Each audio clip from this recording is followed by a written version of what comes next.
राम के रूप में अवतरित हुए।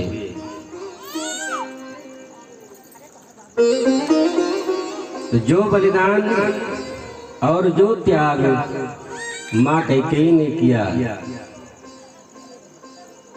तीनों लोगों के लिए, तो शायद किसी ने आज तक नहीं किया होगा। लेकिन कैकेयी का नाम इतना कलंकित हुआ कि आज कोई अपने बेटी का नाम कैकेयी नहीं रखता।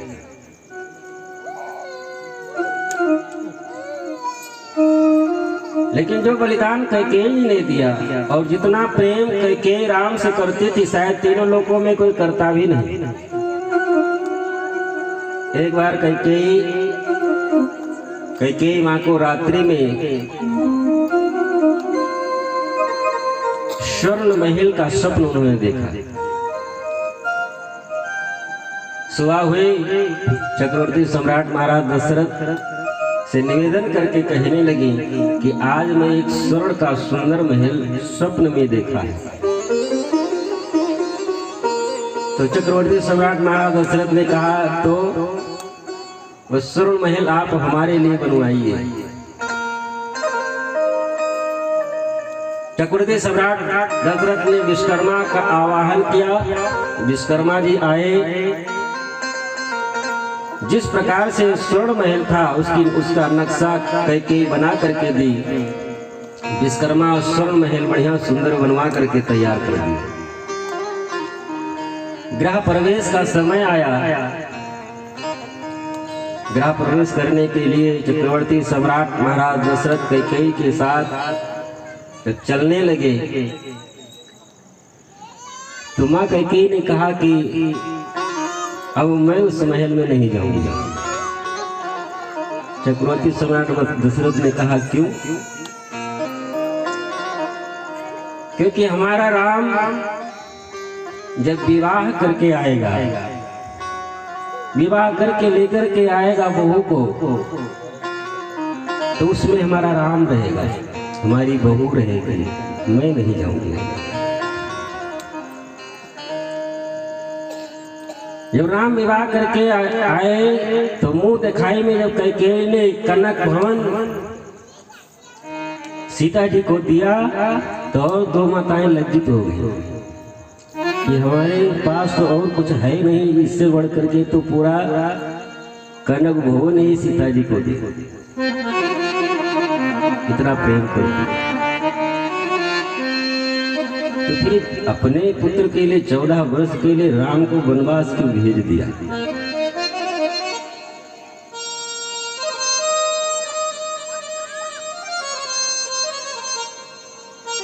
जब चक्रवर्ती सम्राट महाराज दशरथ ने प्रस्ताव रखा सभा में कि अब हमारा चौथापन आ गया है, राम को राजगद्दी देनी है, ये प्रस्ताव पारित हो गया।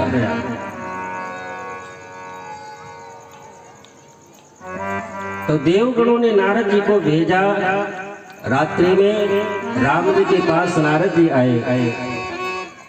नारद जी ने कहा कि प्रभु आप आए हैं ये पृथ्वी का भार हरण करने के लिए, और आप अयोध्या में ही यदि रुक गए कि रावण का उद्धार, रावण कुंभकर्ण ऐसे अत्याचारियों का उद्धार, जो ऋषि मुनि हजारों वर्ष से बैठ करके कठिन तपस्या कर रहे हैं आपको प्राप्त करने के लिए, उनको दर्शन,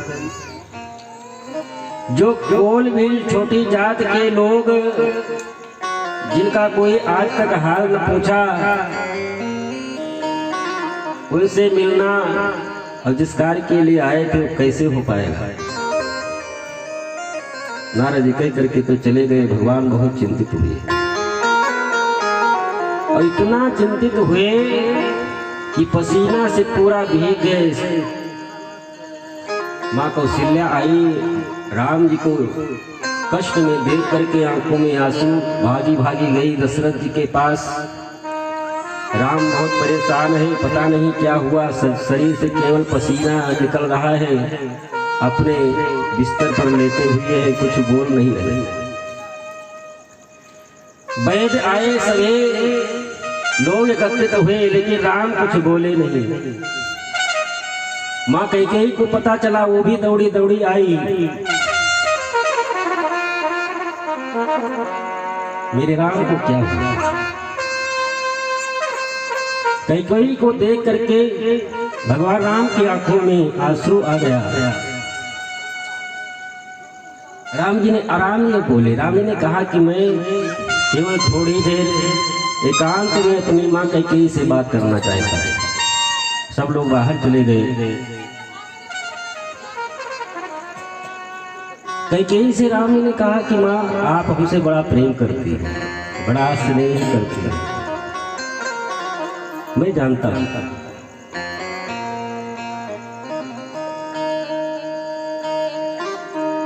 कैकेयी ने कहा कि बेटा तुम चाहते क्या हो, चाहिए क्या? मैं तो अपने भरत से भी ज्यादा तुमसे स्नेह करती हूँ, मैं अपने इस प्राण से भी ज्यादा आपसे स्नेह करती हूँ। इसमें बताने की क्या बात है? राम जी ने कहा कि माँ मैं आपसे आज तक कुछ मांगा नहीं, आज कुछ मांगना चाहता हूँ। कैकेयी ने कहा कि राम तू प्राण मांगे और प्राण देने के लिए तैयार, उससे बढ़ करके तो और कुछ है भी नहीं हमारे पास। राम जी ने कहा कि माँ लेकिन जो मैं मांगने जा रहा हूं उसके बदले में आपका बेटा कभी आपको मां नहीं कहेगा, आपकी चूड़ी टूट जाएगी, आपका सिंदूर धुल जाएगा, तीनों लोगों में के लोग आपको कलंक की दृष्टि से देखेंगे। मां कैकेयी ने कहा कि राम तुम हमारे सामने मुस्कुराता हुआ चेहरा में तुम देखना चाहती हो, बाकी संसार सब कुछ छूट जाए। मेरा बेटा भरत कभी मान ना कहे, हमारी चूड़ी टूट जाए, सिंदूर धुल जाए, पूरे संसार के लोग कलंक की दृष्टि से देखें, कई जन्मों तक नरक में रहना पड़े, उसके फलस्वरूप तुम मांग तो। भगवान राम ने कहा कि माँ आप हमको 14 वर्ष के लिए वनवास दे दीजिए। जो कैकेयी ये चाहती थी कि राम 24 घंटा हमारे सामने रहे, उसे कैकेयी से राम ने कहा माँ आप हमको 14 वर्ष के लिए वन मांग लीजिए, क्योंकि मैं जिस कार्य के लिए आया हूँ यहीं अयोध्या में रह गया तो आगे की लीला नहीं हो पाएगी। ऐसा सुन करके कैकेयी विक्षिप्त होकर के गिरी।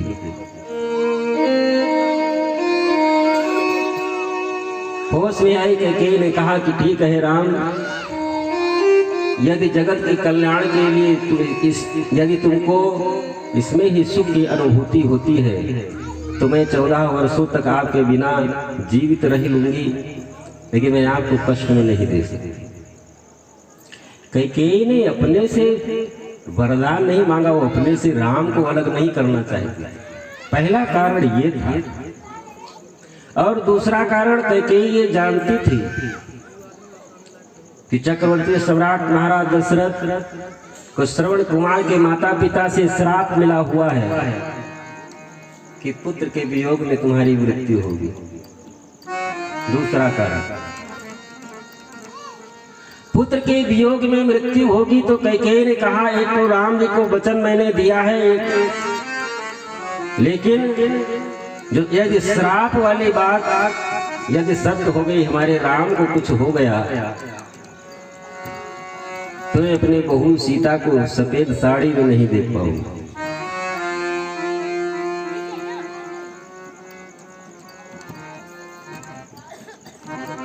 और तीसरी बात, कैकेयी ने कहा कि रघुकुल की रीत ये चली आई है कि रघुकुल रीत सदा चली आई, प्राण जाए पर वचन न जाए। चक्रवर्ती सम्राट महाराज दशरथ हमारे पिता को वचन देकर के आए थे कि जो पुत्र तुम्हारे बेटी से हमारी बेटी से होगा उसी को राज देना पड़ेगा, लेकिन ये तो कौशल्या पुत्र को राज दे जाए। कैकेयी जानती थी कि भरत हमारा पुत्र है और राज्य को स्वीकार नहीं करेगा। माँ से ज्यादा कौन जान सकता है अपने बेटे को। भक्ति में भगवान की भक्ति पाना इतना आसान नहीं। भक्ति में बड़ा समर्पण का भाव होना चाहिए। सब कुछ परित्याग करना पड़ता है। भगवान को पूर्ण रूप से समर्पित होना पड़ता है। भगवान शिव भी देखिए कितना बड़ा समर्पण है कि केवल सती ने सीता का रूप धारण किया, जो अर्धांगिनी है, जीवन संगिनी है, लेकिन भगवान शिव ने सती का परित्याग कर दिया।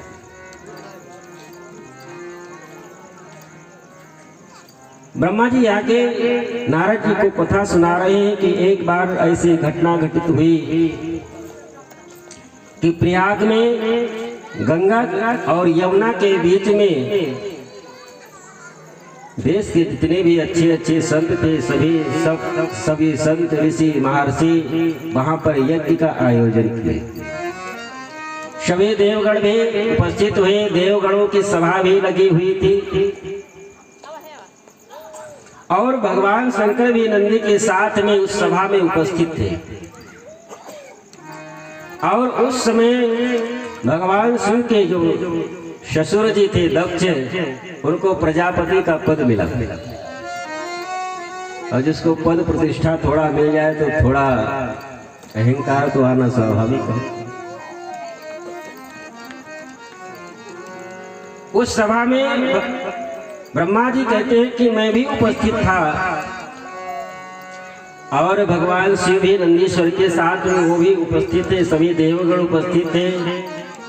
दक्ष को प्रजापति का पद मिला और उस सभा में सभापति के रूप में वही था। और सभा में जब प्रवेश किया तो देखा कि सब उठ करके खड़े हो गए सम्मान में। सब उठ करके खड़े हो गए, सम्मान कर रहे हैं, लेकिन ये हमारा दामाद शिव ये तो उठ करके खड़ा ही नहीं हुआ। सम्मान करने की बात तो दूर रही। जो सम्मान पाने के इच्छुक होते हैं, थोड़ा सा अहंकार होता है, तो हजारों लोग सम्मान कर रहे हैं, उसके सुख की अनुभूति वो नहीं करते। हजारों लोग सम्मान कर रहे हैं, उसकी अनुभूति नहीं करते। लेकिन कौन हमारा सम्मान नहीं किया, उसका कष्ट पहले ले बैठते। देखे कि सब लोग करके खड़े हुए, सब सम्मान किए, लेकिन ये शिव दक्ष सभा में खड़ा हुआ और क्रोध में आकर के सभी सभा को संबोधित करते हुए श्रूयतां ब्रह्मर्षयो में सा देवा साग्न्याः साधूनां ब्रूते वृत्तं न ज्ञानं च मत्सरात्। दक्ष कहता है मैं कोई ईर्ष्यावश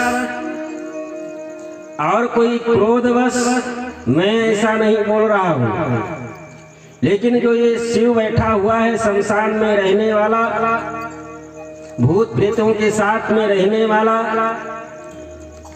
अशिव वेश, जिसको सभा में बैठने की तमीज नहीं है, उसको सभा में नहीं आना चाहिए। भगवान शिव को दक्ष गालियों पर गालियां देते जा रहा है। भगवान शिव कुछ नहीं बोले। अयम तु लोकपालानां यशग्नो निरपात्रपाः। ये तो हम लोकपालों के यश को विनाश करने वाला है। ऐसे लोग जिस सभा में आ जाए तो सभा तो वैसे ही खराब गई। और मैं श्राप देता हूं कि आज के बाद में यज्ञ में किसी भी शिव गणों को भाग नहीं मिलेगा, शिव को भी यज्ञ में भाग नहीं मिलेगा।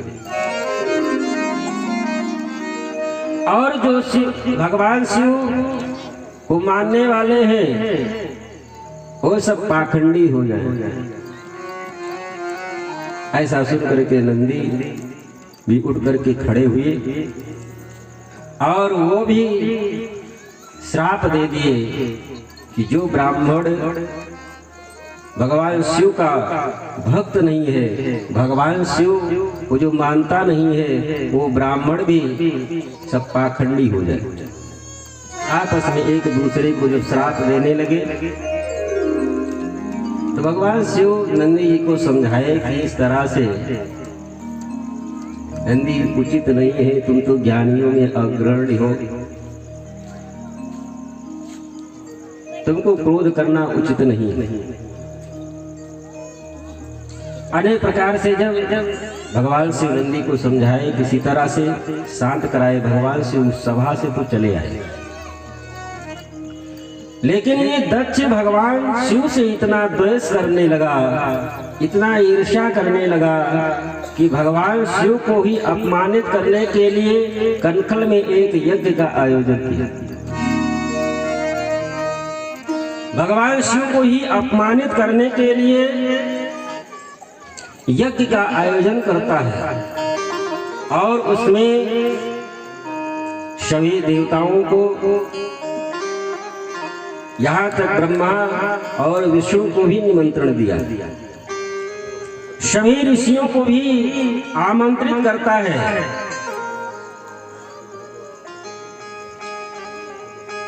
लेकिन भगवान शिव को आमंत्रित नहीं किया।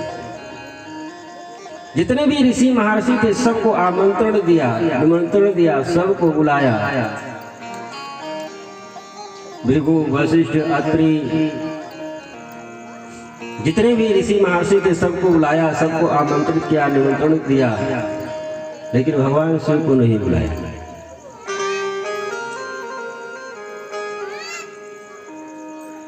यज्ञ का आयोजन प्रारंभ हुआ। देवगण भी कैलाश पर्वत से होकर के जा रहे हैं।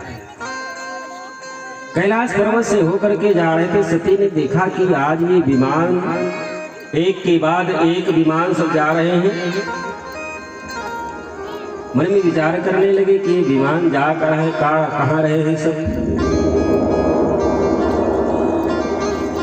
चंद्रमा को रोक करके चंद्रमा की पत्नी रोहिणी से सती ने जब पूछा, जानकारी हुई, रोहिणी ने कहा, क्या आपको आपके पिताजी ने नहीं बुलाया? हम लोगों को तो निमंत्रण मिला, मैं तो जा रही हूँ आपके पिता के यहाँ।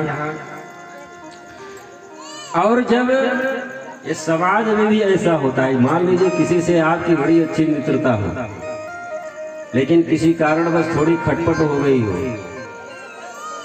तो और मित्र के यहाँ कोई शादी विवाह मुंडन इत्यादि का कार्यक्रम ठना हो और थोड़ी सी कुछ कारण बस आपको न बुलाया हो, तो वैसे चाहे ना पूछने आए पड़ोसी, लेकिन वैसे पूछने, भैया आप उनके यहाँ जाएंगे नहीं क्या?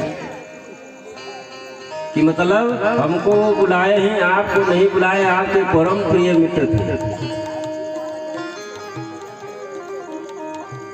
सती भगवान शिव के पास में गई और निवेदन करने लगी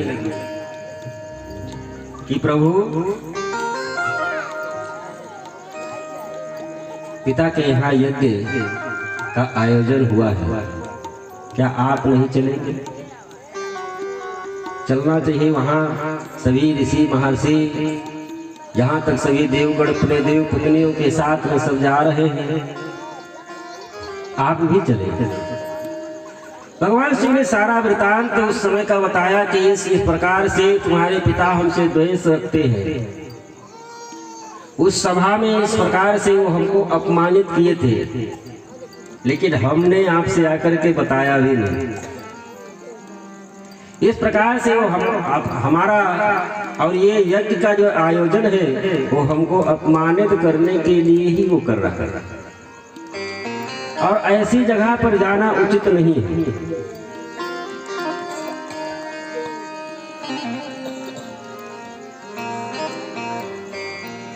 वहां ऐसी जगह पर जाना उचित नहीं है देवी।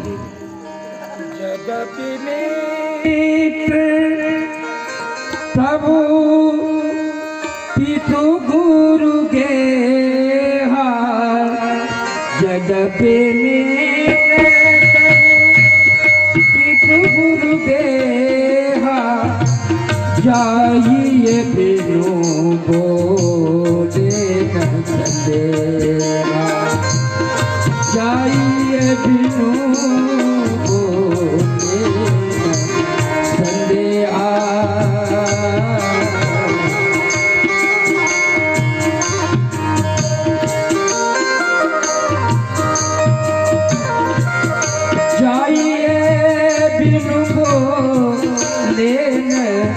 संदेहा तदपि विरोध मान जह कोई कहाँ गए कल्याण होई कहाँ गए कल्याण होई। भगवान शिव श्री सती कहने लगी कि वो हमारे पिताजी और कोई अपना सगा संबंधी हो तो मान लीजिए भूलवश ना बुलाया हो, भूलवश यदि मान लीजिए निमंत्रण ना भेज पाया हो, या हो सकता है किसी को भेजे हो निमंत्रण पत्र दे करके वो यहाँ तक पहुँचा न पाया हो, तो अपने सगे संबंधियों के यहाँ जाने में कोई कठिनाई नहीं हुई। भगवान शिव ने कहा कि देवी तुम ठीक कहती हो, 4 जगह पर बिना बुलाए भी जाया जा सकता है।